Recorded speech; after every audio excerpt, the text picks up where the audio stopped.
Bonjour, mon nom est Mathieu Trépanier, je suis responsable du programme de sciences humaines, aussi enseignant en géopolitique, en histoire, en méthodologie. Le but de cette vidéo-là est de vous présenter le programme des sciences humaines ainsi que ses deux profils, donc société et individu, ainsi que sciences de l'administration.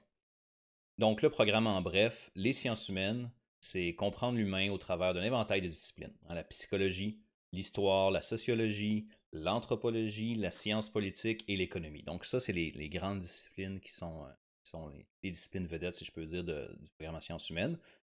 Et c'est des disciplines, tout dépendamment du profil que vous allez sélectionner, qui vont vous être donnés sous forme de cours. Les préalables sont différents d'un profil à l'autre. Pour société et individu, un diplôme d'études secondaires est requis. Donc, vous devez passer votre diplôme de secondaire et vous allez pouvoir intégrer le programme sans problème. Pour ce qui est de sciences de l'administration, évidemment, il y a un accent qui est mis sur les mathématiques. Et donc, votre formation secondaire doit en tenir compte, c'est-à-dire que les mathématiques technosciences ou sciences naturelles de secondaire 5 sont exigées. Le programme dure 2 ans, en règle générale, bien qu'il y ait possibilité de l'étendre si vous sentez que le besoin est là. Et on va en parler un peu plus tard en fait, mais on parle de débouchés universitaires par dizaines. Là. On note 46 ici, là, mais il y en a encore plus que ça. Donc, sciences humaines, c'est vraiment une porte d'entrée vers d'innombrables débouchés universitaires. Puis je pense que ça constitue un des avantages du programme sans aucun doute. Donc, pour ce qui est des buts du programme, c'est certain qu'il y en a plusieurs. C'est aussi certain qu'ils sont larges, mais ils sont tout aussi importants les uns que les autres. Et au centre de tous ces buts-là, ben, c'est votre intérêt à connaître et à comprendre le phénomène humain. C'est aussi d'expliquer les lois, les modèles, la théorie finalement, et les écoles de pensée en rapport avec leurs auteurs et les réalités concernées. Donc, ça va être important de comprendre au fil de votre programme de sciences humaines qu'il n'y a pas juste une façon de concevoir le phénomène humain. Il n'y a pas juste non plus une façon à l'intérieur de l'histoire, il n'y a pas juste une façon à l'intérieur de la psychologie. Même à l'intérieur de ces différentes disciplines-là, il y a plusieurs perspectives, il y a plusieurs angles d'approche du phénomène. Et ça va faire partie d'un début du programme de vous les expliquer. M'aider à situer les divers enjeux relatifs à la citoyenneté dans un contexte de mondialisation. Le programme des sciences humaines est un programme qui n'est pas statique, c'est un programme qui évolue d'année en année puis qui s'adapte à comment le monde change. Parce que c'est absolument fondamental pour comprendre le phénomène humain, de comprendre le monde dans lequel on évolue. Développer les méthodes de travail et de recherche nécessaires à la poursuite de mes études.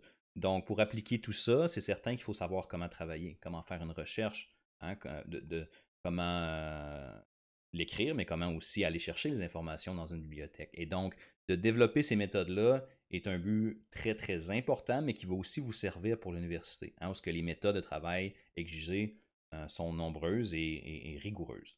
M'apprendre à utiliser les technologies de traitement de l'information appropriées, donc d'avoir les outils pour faire ces recherches-là, d'avoir ces outils-là, par exemple Word, Excel, pour pouvoir appliquer la méthode qu'on vous enseigne. Et finalement, développer mon esprit critique et scientifique ainsi que mes habiletés liées à des méthodes qualitatives et quantitatives appropriées aux sciences humaines.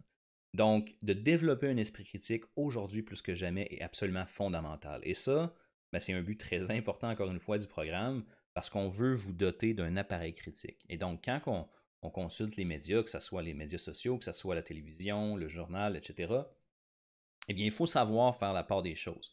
Il faut développer un esprit critique, un appareil critique. Et encore une fois, ben, c'est l'un des buts de ce programme-là. Pour ce qui est des profils, c'est assez simple, il y en a deux. Société individu et sciences de l'administration. Pour ce qui est de société individu, c'est un noyau en psychologie et en histoire qui va être accompagné de cours de différentes disciplines des sciences humaines comme anthropologie, sciences politiques, sociologie et économie. Ça peut vous donner des cours comme Peuple du monde, racisme et néo-racisme en anthropologie. Ça peut vous donner des cours comme Initiation à la géopolitique, qui s'inspire beaucoup de l'actualité, donc en sciences politiques. Et ça peut vous donner des cours comme Défis sociaux en sociologie ou encore une fois Individus et société, qui correspond au nom du profil.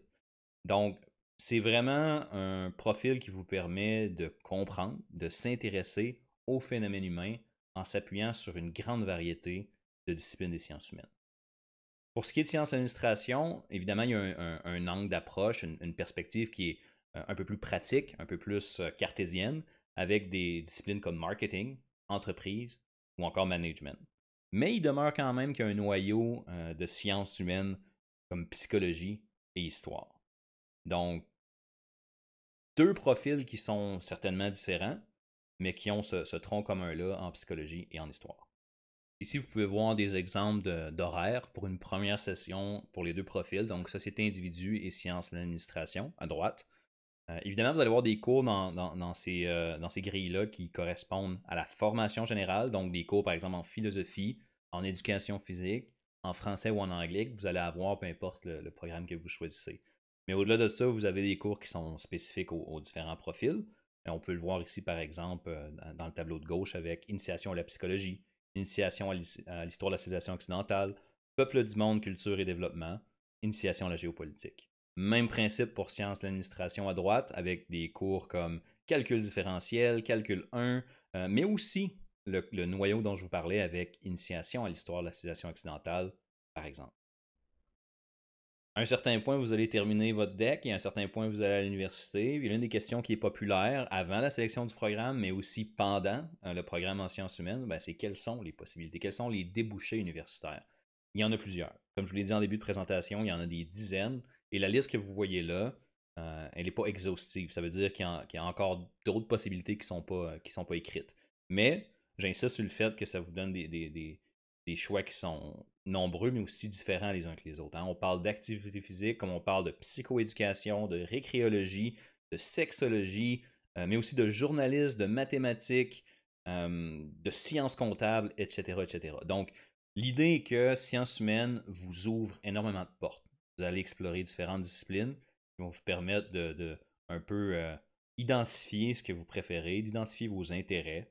Et ça, ben, ça va vous être pratique quand va venir le temps de choisir votre programme universitaire. Évidemment, si vous voulez en savoir plus, si vous avez d'autres questions par rapport à ça, ben, je vous invite à consulter votre aide pédagogique individuelle. Donc finalement, au-delà des cours, au-delà des disciplines, qu'est-ce qui rend le programme des sciences humaines différent? Qu'est-ce qui le rend unique par rapport au reste des autres programmes au collège? Deux points assez importants.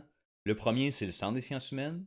Puis le deuxième, c'est le voyage de coopération internationale. Donc le premier, le Centre des sciences humaines, c'est en gros un local étudiant qui appartient aux étudiants, qui est administré par les étudiants.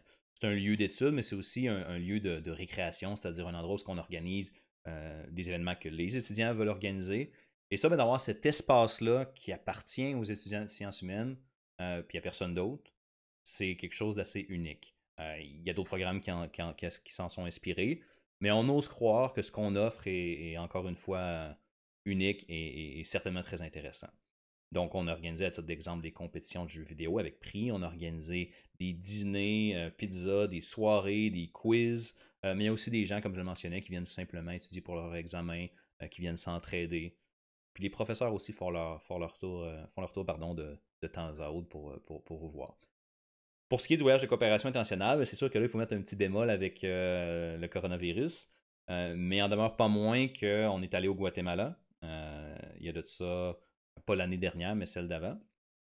Et ça nous a permis, évidemment, de mettre en pratique tellement de concepts qu'on a appris dans les cours, de le mettre en pratique sur le terrain.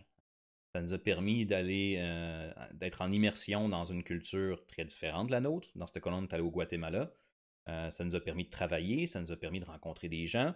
Ça nous a aussi permis de faire notre épreuve finale de programme, qu'on appelle l'épreuve synthèse, de faire des liens avec le voyage. Donc, ça leur a rajouté, comme je vous dis, un côté assez concret puis assez unique à l'épreuve de fin de programme. Et ça, ben, c'est quelque chose, je pense, que les étudiants ont adoré. C'est quelque chose qui les a marqués. C'est quelque chose qu'on voudrait reproduire. Mais comme je le mentionne, c'est sûr qu'il faut mettre un petit bémol, dépendamment de ce qui va arriver avec le coronavirus. Mais c'est dans notre intention, évidemment, de poursuivre ça aussitôt que possible. Donc voilà pour la présentation du programme. J'espère que ça vous a éclairé. J'espère que ça vous a aidé. Ce qu'il faut retenir, c'est que c'est un programme qui est riche, c'est un programme qui est diversifié, qui vous permet de vous intéresser à l'être humain sous tellement d'angles différents. Et ça, ben, on pense que c'est enrichissant. C'est aussi un programme qui vous permet d'apprendre à travailler d'une façon rigoureuse, d'une façon scientifique. Puis finalement, c'est un programme qui vous permet d'accéder à énormément de programmes universitaires. Donc, j'espère que ça vous a aidé. J'espère que ça a répondu à vos questions. Puis bien évidemment, si vous en avez d'autres, ben, vous avez juste à contacter avec nous. Ça va nous faire plaisir de vous aider. Donc, je vous souhaite une bonne journée. À la prochaine.